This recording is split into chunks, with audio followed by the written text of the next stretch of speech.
यही चाहता है सदा दिल जान सी तमन्ना दीवानी रहे मर के जन्मों तलक चाहती मैं रहूं आप राजा बने मैं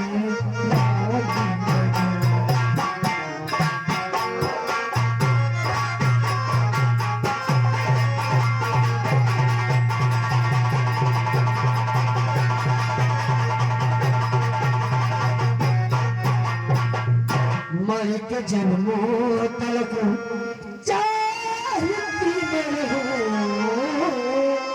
आप राजा बने मैं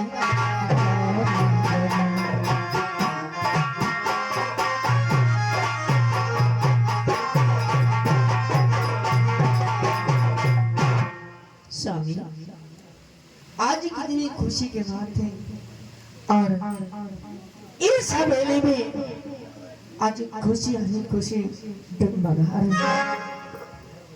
पिंगला, वैसे तो मेरे पास कई रानियां हैं, लेकिन तुम जानती हो मैं उन सब रानियों से तुमसे ज्यादा बहुत प्रेम करता हूँ। सच में? जी पिंगला। आप कितने अच्छे हो जो रानी होते हुए तो मुझे चाहते हो और मुझसे वादा करो मरते दम तक मुझे चाहते होंगे। नहीं नहीं, कभी नहीं, आपको हमेशा चाहता रहूंगा। स्वामी ओ प्यार हमारा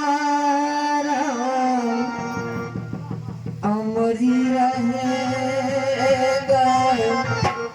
याद करेंगे जब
कहाँ को पे गरमा लगा रहे हो?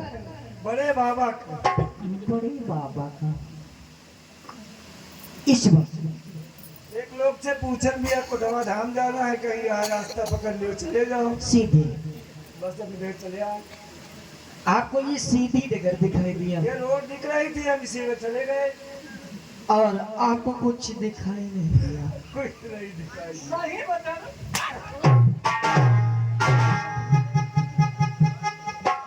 तुझे सलामती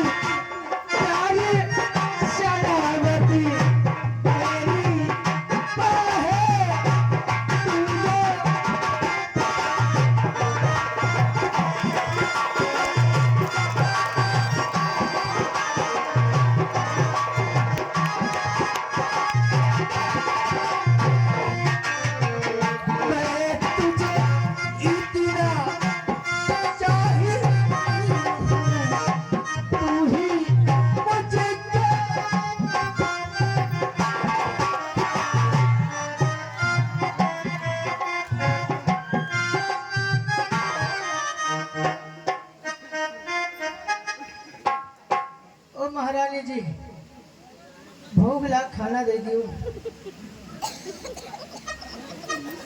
आज 2 दिन हो गए खाना घर में नहीं मिला है। खाना चाहिए। हाँ महाराज जी, मेरे घर में मारी से रहा है कि हमारे गुस्सा भाग गया। शांत होने होना चाहिए कि दरबार में सिर्फ तुम्हारे राजा आ सकते हैं और यहाँ नौकरों का कभी काम नहीं। लेकिन महारानी जी, हम जब देखा गेट खुला रहा तो हम चले गए। महाराज जी अंदर जो खाना तो मिल ही नहीं जाएगा। क्या यहाँ नौकर मर गए हैं? नौकर सब छुट्टी पे है।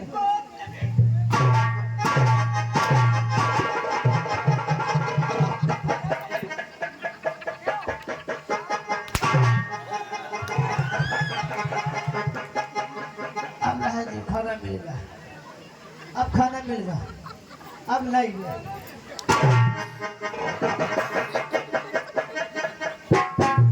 तुम्हारी वजह से आज मेरे सरताज के ताज गिर गए।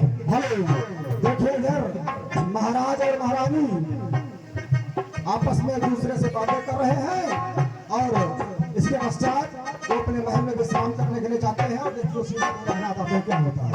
मैं तो तुमको इतना चाहा और धोखा से हम क्या चाहे। बामुआ का तुझसे जीता रामू वफा का तुझसे ही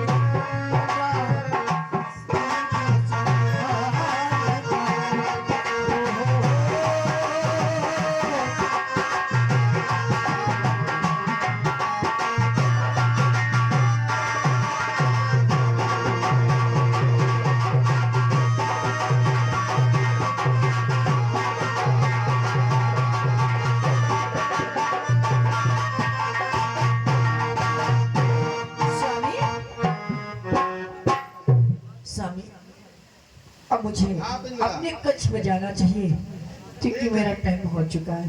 ठीक है पिंगला, अब चलो हम लोग आराम करते हैं। ए, ठीक है, चलिए। जल्दी आना। देखिए महाराज विश्राम के लिए चले जाते हैं और उसी के पश्चात गोरखनाथ वहां पहुंचते हुए देखिए क्या होता है।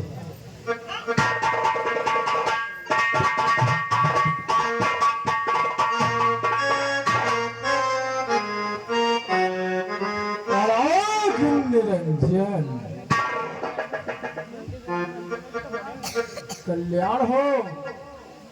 क्या महाराज इस समय दरबार में है? महाराज तो अपने महल में आराम कर रहे हैं। हाँ, तो जा करके कह दो कि कोई साधु भिक्षा लेने के लिए आया। तुम भिक्षा लेने के लिए आए हो? हाँ ठीक है, मैं अपने महाराज से जाके बताता ठीक है, जल्दी जाकर कहो।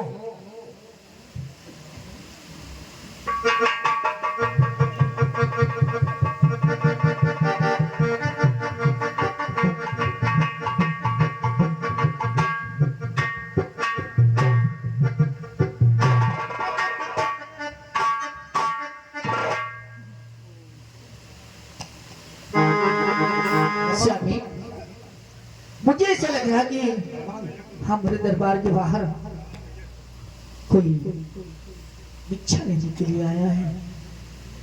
अच्छा, महाराज। कहो द्वारपाल। महाराज, द्वार पर कोई बाबा भिक्षा के लिए आया है और आपसे भिक्षा मांगने की बात कर रहा है। भिक्षा मांगने आया है? हाँ महाराज। अच्छा, चलो देखते हैं। वो आपके हाथ से ही भिक्षा लेगा महाराज। अच्छा, हमारे हाथ से लेगा? हाँ महाराज। चलो ठीक है, अब मैं रानी से पूछ करके देखता हूँ। ठीक है महाराज।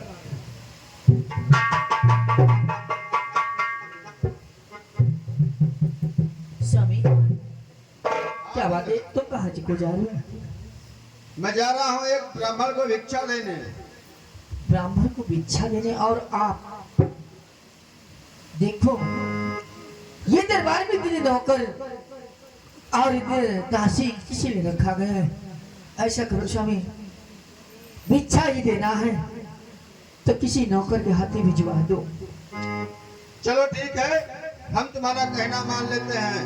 द्वारपाल, जाओ उस ब्राह्मण को भिक्षा दे करके आओ। ठीक है महाराज, आपकी आज्ञा।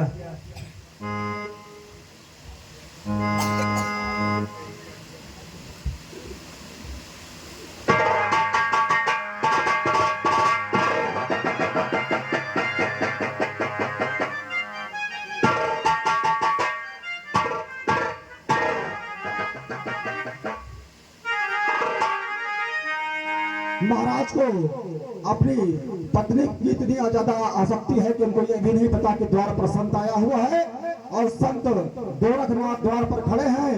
और देखिए उनका जब नौकर भिक्षा लेकर के पहुंचता है तो क्या बातचीत होती है।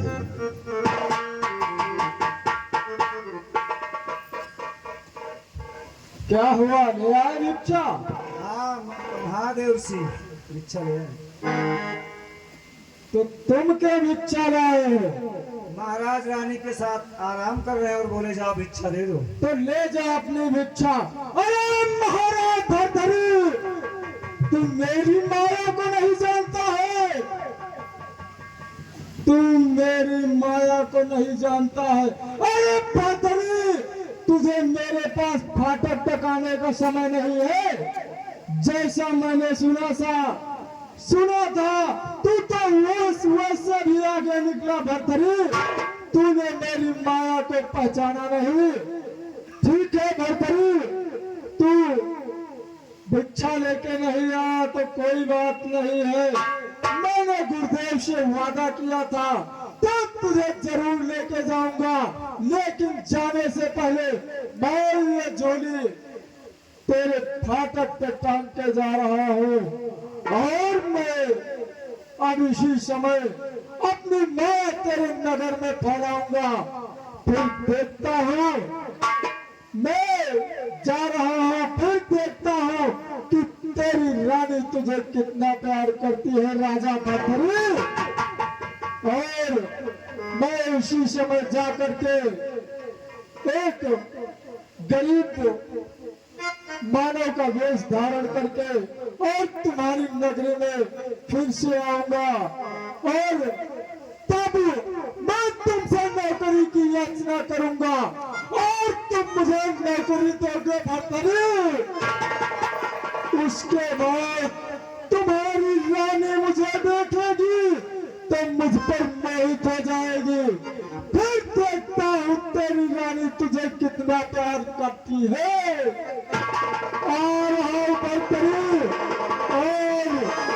तू जब दरबार में बैठेगा तो मैं एक मायावी मीन गिराऊंगा जिसका अजीब कारण होगा और हाँ भरथरी,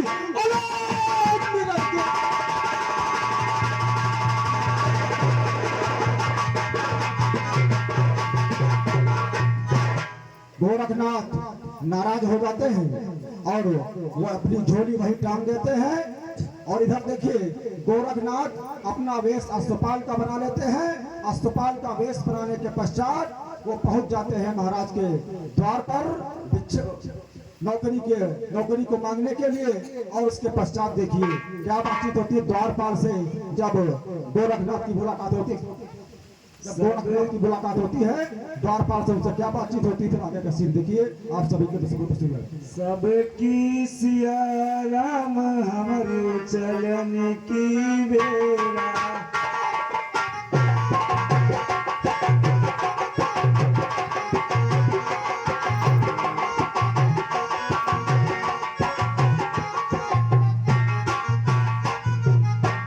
सबकी सिया राम हमारे चलन की बेला।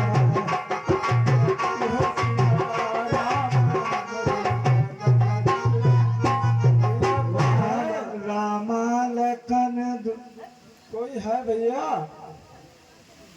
बोलो भैया। भैया हम नौकरी के लिए आए हैं भैया, बहुत गरीब हैं, 3 दिन से कुछ खावा नहीं है। अरे क्या बताइए भैया, हम बता रहे हैं आपका सब कुछ बताइए भैया। और 3 दिन से हम बहुत भूखे हैं भैया। महाराज से कह के हमका नौकरी दिवा दियो कोनो तरीके से। ओ भैया ज्यादा भूखे हुए तो हम खेते में यहाँ आलू भूजे नहीं। अच्छा चरण का खाद पानी मिली तो तब मिली। नहीं भैया, क्या कहूँ, एक दिन तो तुम खवा दे हो, हाँ तुम्हारी बात सही है। लेकिन रोज रोज हमका कहा तुम खवाते हो भैया। हाँ यह बात सही अगर है। नौकरी देवा दे हो तो हमारा रोजे पेट भरा करी। हाँ कौन देश से आओ भैया? भैया हमार नाम असुपाल है। असुपाल? काबुल के रहने वाले हैं भैया। काबुल के? हाँ भैया। भैया और सुनो भैया, हाँ हम घोड़न के बहुत बड़े कारोबारी रहन, अच्छा लेकिन एक महामारी आई कि मैं सारे घोड़ा और घोड़ी मर गए और हम बहुत गरीब हो गए। ओहो तुम्हारा तो बड़ा लंबा नुकसान लगा है। हाँ भैया। तो भैया 2 दिन से पैदल आए हुए हैं? हाँ भैया। 2-4 दिन लाग गया हो जाए। का बताई भैया, रोजी रोटी का सवाल है। तो महाराज से तो क्या मुलाकात करे फिर है? हाँ काम दिवा दियो भैया। चलो ठीक है, चलो महाराज से मुलाकात। ठीक है, कहो महाराज से। चलो भाई।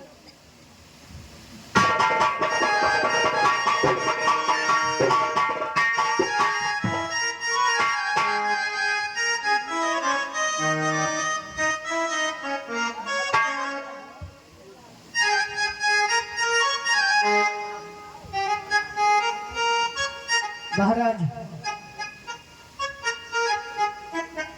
महाराज जी, महाराज जी हाँ कौन बताओ, आपसे कोई मिलने आया है। कौन है? ओ कोई व्यापारी बता रहा है वो मुसीबत का मारा हुआ है, वो नौकरी की तलाश में आपके राज्य में आया महाराज। अच्छा नौकरी की तलाश में आया? जी हाँ महाराज। चलो उसको देखते हैं। बैठिए महाराज, मैं उसको बुला लेके आ रहा हूँ। ले आओ।